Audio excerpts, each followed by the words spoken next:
Halo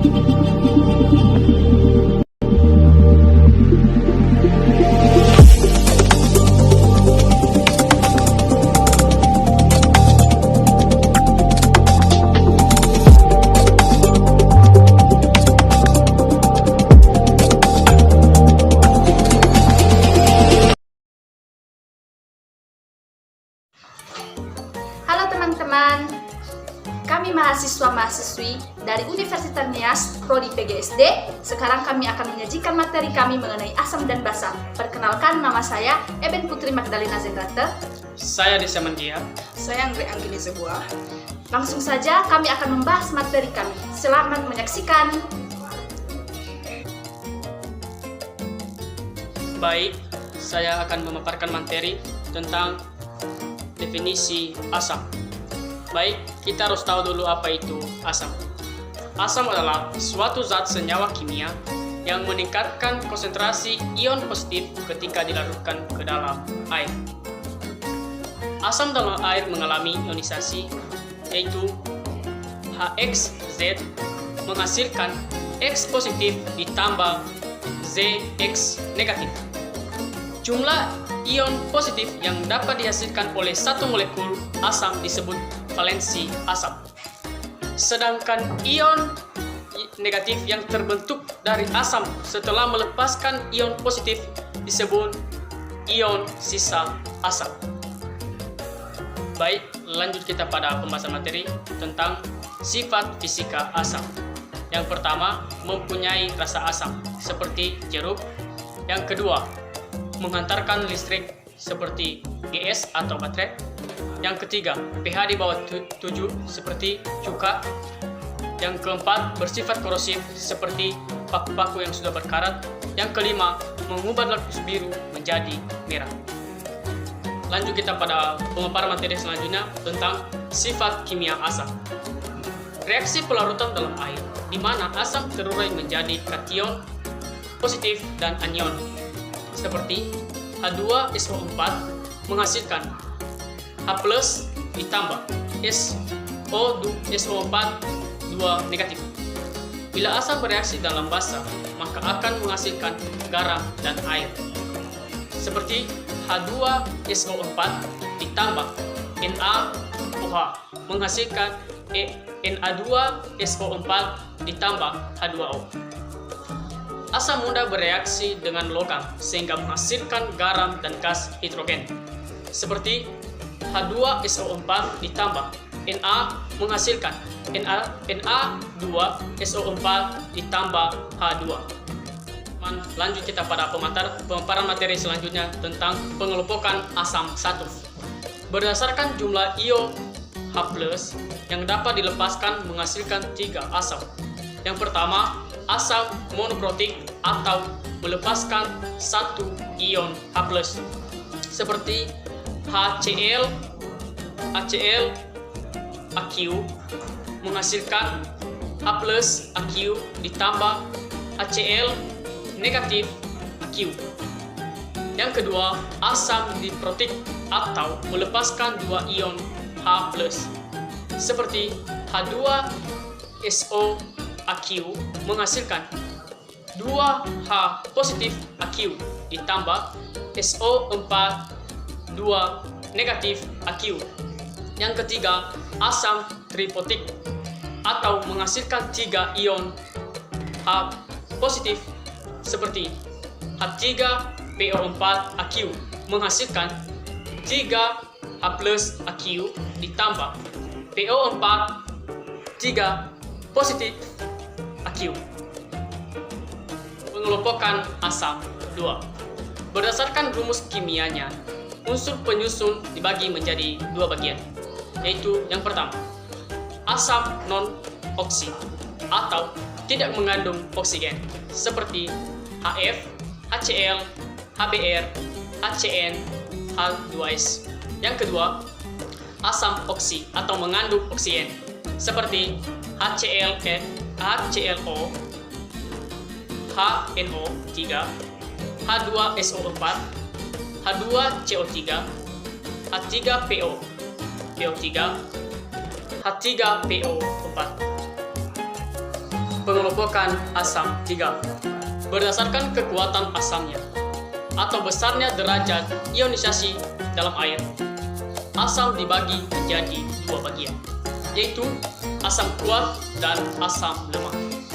Asam kuat atau derajat ionisasinya sama dengan 1.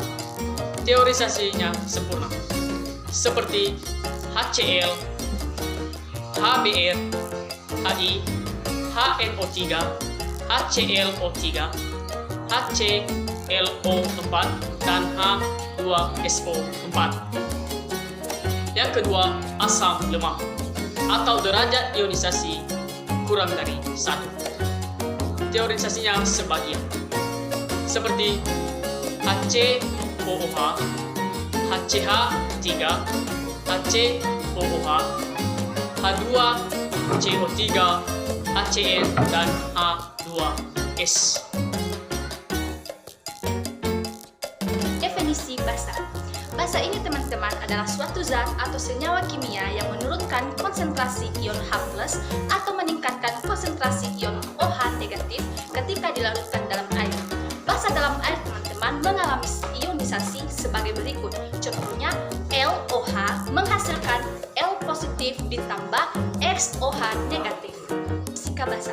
Sifat fisika basa ini teman-teman terdiri atas 5, yaitu pertama, mempunyai rasa pahit, kedua, menghantarkan listrik, ketiga, pH di atas 7, keempat, jika disentuh licin seperti sabun, dan kelima, mengubah kertas lakmut mana basa terurai menjadi anion OH negatif dan kation.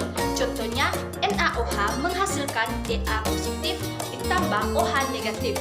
Kedua, bila basa bereaksi dengan asam, maka akan menghasilkan garam dan air. Contohnya, H2SO4 ditambah NaOH menghasilkan Na2SO4 ditambah H2O. Sekarang kita masuk pada pengelompokan basa. Perbedaan pengelompokan basa dan asam. Asam memiliki 3 pengelompokan, sedangkan basa memiliki pengelompokan 2 pengelompokan. Sekarang masuk pada pengelompokan basa pertama. Berdasarkan ion OH negatif yang dilepaskan, 1. Basa monohidroksi atau melepaskan 1 ion OH negatif, contohnya LiOH, NaOH, dan KOH. Kedua, basa polihidroksi atau melepaskan lebih dari 1 ion OH negatif, contohnya MgOH2, SrOH2, BaOH2, ZnOH2, AlOH3, FeOH2, dan FeOH3. Kita masuk pada pengelompokan basa yang kedua. Pengelompokan basa yang kedua teman-teman terbagi atas 2 bagian, di mana berdasarkan kekuatannya. Pertama, basa kuat, derajat ionisasi sama dengan 1 atau terionisasi sempurna, contohnya LiOH, NaOH, dan KOH. Kedua, basa lemah atau derajat ionisasi kurang dari 1 atau terionisasi sebagian, contohnya MgOH2, AlOH3, dan NH3AQ. Judul kami yang selanjutnya yaitu definisi garam. Definisi garam yaitu hasil perpaduan reaksi asam dan basa. Asam akan menyumbangkan anion, ion negatif, dan basa akan menyumbangkan kation, ion positif.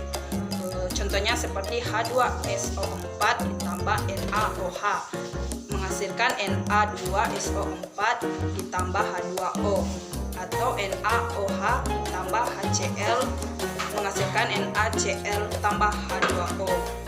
Nah, itu sifat-sifat garam. Umumnya berbentuk padatan pada suhu ruang 25°C, namun beberapa ada yang berwujud cair pada suhu ruang yang disebut cairan ionik, umumnya transparan atau jernih. Tapi ada juga yang berwarna, contohnya kuning, orange, merah, ungu, biru, hijau. Ada mempunyai rasa asin, NaCl, manis, Pb, CH3, COO2, asam, KC4, H5O6, pahit, MgSO4, dan gurih, MsG. Itu memiliki pH 7. Pada umumnya garam larut dalam air, namun ada beberapa yang tidak larut seperti AgCl, BaSO4, PbSO4. Garam ada yang bersifat asam, basa, dan netral. 1. Garam asam yaitu terbentuk dari asam kuat dan basa lemah, misalnya HCl dengan CH3COOH. Yang kedua yaitu garam basa terbentuk dari basa kuat dan asam lemah, misalnya BaOH H2 dengan H2CO3. Yang ketiga itu garam netral terbentuk dari asam kuat dan basa kuat, misalnya HCl dengan NaOH. Secara umum garam tidak mudah terbakar dan garam juga bersifat higrokopis maupun menyerap air. Sekian. Pada lambang basa, nama basa dan kegunaan basa. Yang pertama, NaCl, natrium klorida sebagai garam dapur. Yang kedua, NaClO, kegunaan basa, nama basa, natrium diklorit, kegunaan untuk memutihkan pakaian. Yang ketiga, KClNO3, nama basa, kalsium klorida, kegunaan untuk memutihkan, untuk membuat korek api. Yang keempat, NaCl, nama basa, amonia klorida, kegunaan larutan pada baterai. Yang kelima, AgBr, kegunaan nama basa, perak bromida, kegunaan zat pekat terhadap cahaya pada dunia fotografi. Yang keenam, Cl5H8NO4Na, nama basa, monoksodium glutamat, kegunaan adalah penyedap rasa. Dan yang terakhir adalah NaHCO3, nama basa, natrium korbanat, dan kegunaan bahan utama pembuatan soda kue. Sekarang teman-teman, ada beberapa indikator asam dan basa.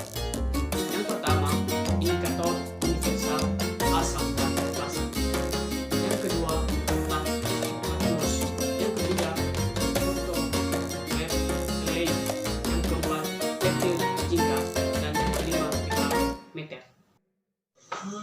Baik teman-teman, sekarang mari kita menyaksikan video praktikum yang telah kami lakukan 3 orang mengenai indikator secara alami. Selamat menyaksikan!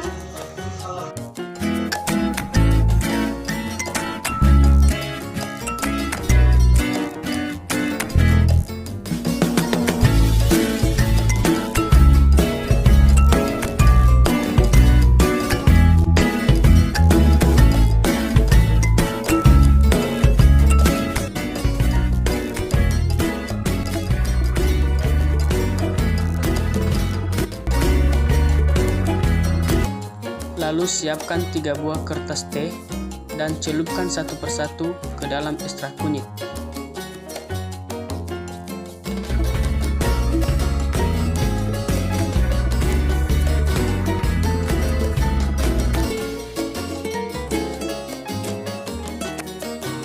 Perubahan warna yang terjadi, larutan cuka menjadi kuning terang, larutan kapur menjadi merah batang, dan larutan garam tetap sama.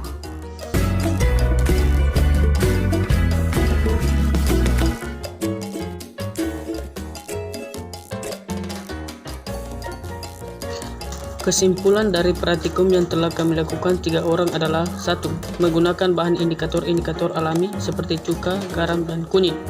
Yang pertama yaitu indikator alami dapat diubah dengan cara mengambil ekstrak dari tanaman yang akarnya dijadikan indikator asam basa yaitu kunyit, cuka, dan garam.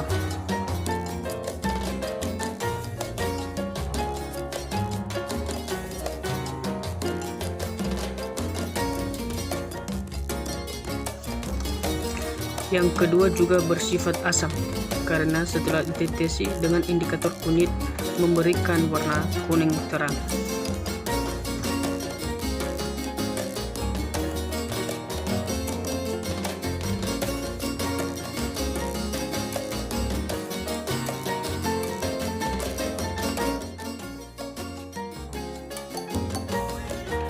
Dan yang ketiga adalah larutan garam bersifat netral atau tidak berubah karena tidak menghasilkan efek pada warna masing-masing indikator tersebut.